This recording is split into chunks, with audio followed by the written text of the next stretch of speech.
Ketika narapidana sedang makan setengah jalan, tiba-tiba muncul ide yang berani, melihat sipir penjara tidak memperhatikan di sini.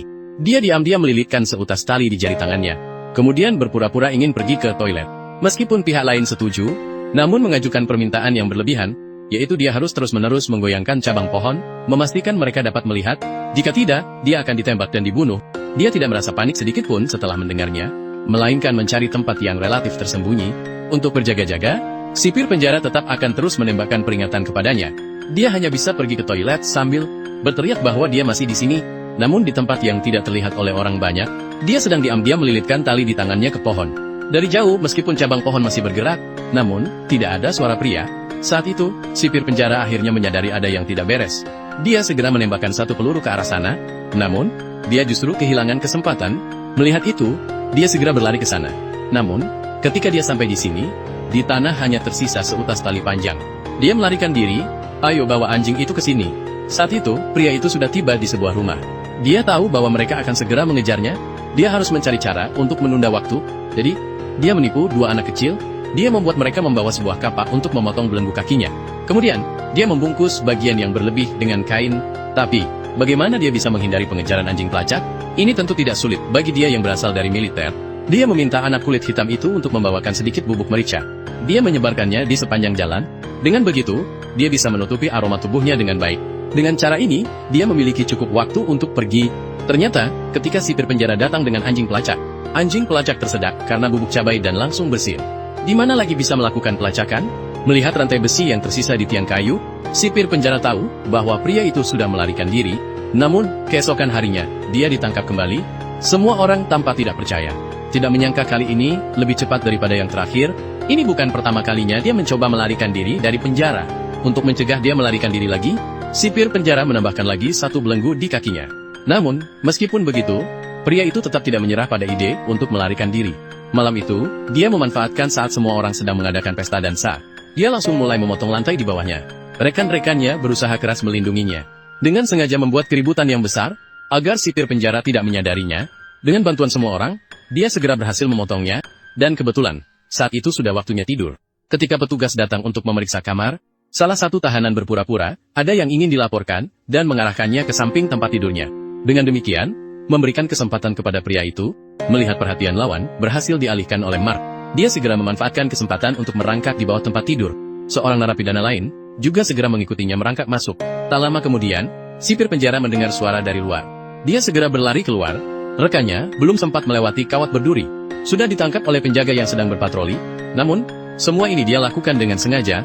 Tujuannya adalah untuk menarik perhatian para sipir penjara, untuk memberikan pria itu lebih banyak waktu untuk melarikan diri. Tak lama kemudian, mereka mengirimkan anjing pelacak. Saat itu, dia sudah tiba di tepi sebuah sungai kecil. Dia terus berlari tanpa henti, sampai akhirnya dia berlari hingga pagi. Untuk mencegah anjing pelacak mengejarnya, dia sengaja melompat-lompat di dekat kawat berduri. Untuk mengacaukan jalur pergerakannya, ternyata setelah anjing pelacak tiba di sini, mereka langsung bingung. Mengapa di mana-mana tercium bau laki-laki? Sama sekali tidak ada pola. Mereka hanya bisa terus-menerus merangkak ke sana kemari. Sipir penjara juga tidak bisa memahami apa yang terjadi. Pria berusaha agar tidak meninggalkan aroma di tanah, langsung merangkak ke atas kawat, atau sengaja berlari ke kandang babi, datang untuk mencium aroma babi. Dia tidak percaya kali ini mereka bisa menangkapnya. Tidak lama kemudian, sipir penjara yang bertanggung jawab menangkap kembali datang dengan mobil, karena anjing pelacak mereka langsung kelelahan hingga mati. Lihat, Jenderal. Orang itu melakukan hal baik untuk anjing. Dia mati. Dia mati. Dia berlari hingga mati.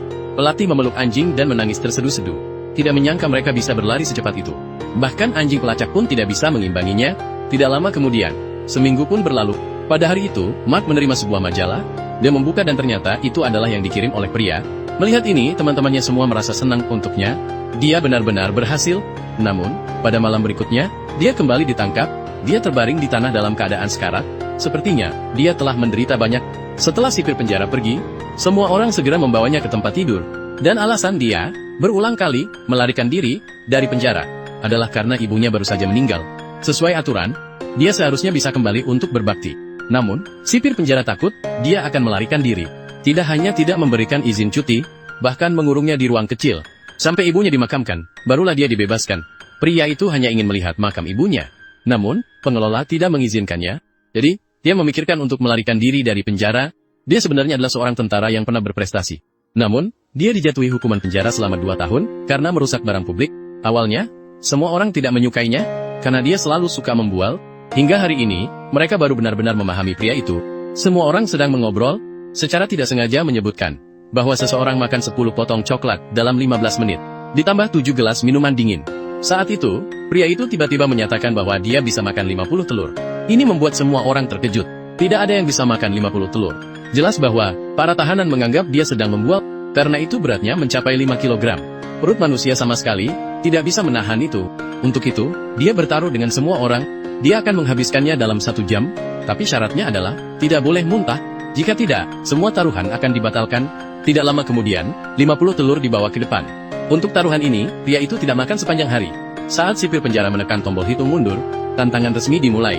Begitu dia mulai, dia menunjukkan kekuatan yang luar biasa, hampir 10 detik per telur. Kecepatan orang di samping mengupas telur tidak ada bandingannya dengan kecepatan dia makan.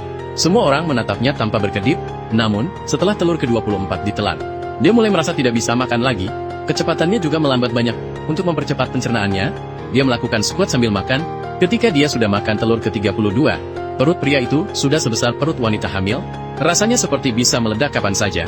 Dia pergi ke tepi kolam dan membuka keran. Saat semua orang mengira dia akan muntah, dia hanya berkumur sebentar. Lalu dia kembali ke medan perang. Teman-temannya membantunya berolahraga sambil memberinya telur. Semua orang yakin dia tidak akan bisa menghabiskannya. Sekarang setiap kali dia makan 1 telur, dia sedang menantang batas kemampuannya.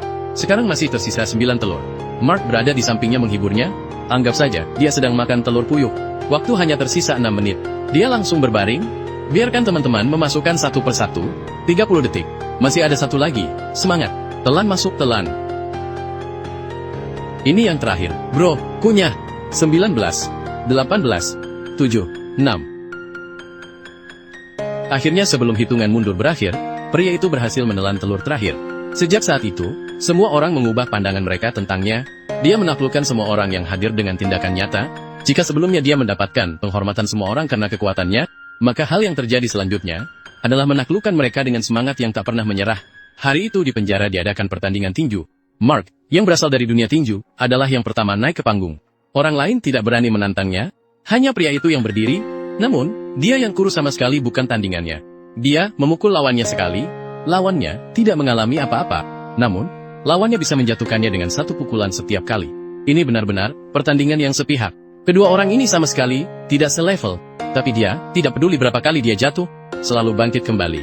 Tidak tahu sudah berapa lama, para narapidana yang menonton tidak bisa lagi melihat. Mereka menyuruhnya untuk menyerah. Dia akan memukulmu sampai mati, bro. Tidak salah kamu, dia terlalu besar. Tapi pria itu tetap tidak mau menyerah. Dia menunjukkan ingin jatuh, kecuali jika dia dipukul sampai mati. Banyak orang tidak tahan untuk melihat lebih lanjut. Mereka langsung berbalik dan kembali ke sel. Ini benar-benar kejam. Bahkan, Mark sendiri tidak bisa melanjutkan. Mereka menyuruhnya untuk menyerah dan tidak bangkit lagi. Tapi pria itu tetap menyerang dengan sisa tenaga yang ada. Tidak ada cara lain. Dia terpaksa memukulnya sampai jatuh. Lalu dia pergi dengan diam, hanya menyisakan pria yang masih mengayunkan tinjunya di arena. Sejak saat itu, tidak ada yang berani meremehkannya lagi. Perlahan-lahan, dia juga mulai berbaur dengan kelompok ini. Semakin lama mereka bersama, mereka semakin merasakan bahwa pria ini memiliki daya tarik yang istimewa. Tidak peduli seberapa buruk lingkungannya, dia selalu bisa menghadapi dengan senyuman. Orang lain menghindari ular. Begitu melihatnya, dia justru menangkapnya dengan tangan kosong dan bermain-main. Pada hari itu, sipir penjara meminta mereka menyelesaikan 1 jalan dalam sehari. Jika tidak, mereka akan dihukum. Semua orang merasa ini tidak mungkin diselesaikan. Jelas mereka memang sengaja melakukannya. Namun, hanya pria itu yang penuh semangat. Semakin mereka menyulitkan diri sendiri, semakin mereka ingin menunjukkan bahwa mereka bisa menyelesaikannya.